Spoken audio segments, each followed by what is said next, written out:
আমার এই ভিডিওটি তোমার সামনে এসেছে মানে তুমিও রিচ এঙ্গেজমেন্ট বাড়াতে চাও, তাহলে আর দেরি না করে এক্ষুনি আমার ভিডিওয়ে 5টি কমেন্ট 5টি রিয়াকশন দিয়ে দাও আর দেখুন কীভাবে আপনাদের রিলস ভাইরাল হয়ে যায়। আর চলুন আর দেরি না করে আমরা এক্ষুনি রান্নায় যাই। মাছগুলোকে সুন্দর করে ভাজা ভাজা করে নিয়ে ওগুলো উঠাই নিয়ে এবার পেঁয়াজ দিব, সাথে রসুন দিয়ে কাঁচামরিচ দিয়ে এগুলোকে ভাজতে থাকবো। ভাজতে থেকে তারপরে হলুদ লবণ দিয়ে আবার এগুলো নাড়াচাড়া করবো। নাড়াচাড়া করে নিয়ে কিছু ভাজা ভাজা করে নিয়ে পটল আর আলু দিব। আলু দিয়ে ওগুলো সুন্দর করে কষাই নিয়ে একটু গরম জল দেব, দিয়ে ঢাকা দিয়ে বলক ওঠায় মাছগুলো ঢেলে দেব।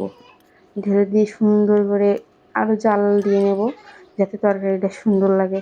যত মাছ আলু পটল যত পাক হবে ততই সুন্দর লাগবে। দিয়ে এবার ঢাকা দিয়ে উঠাই নিয়ে এবার এতে দিব গরম মশলা। গরম মশলা দিলে এতে সুন্দর একটা ফ্লেভার আসে, খাইতে অনেক ভালো লাগবে। এই যে আমার রান্না শেষ।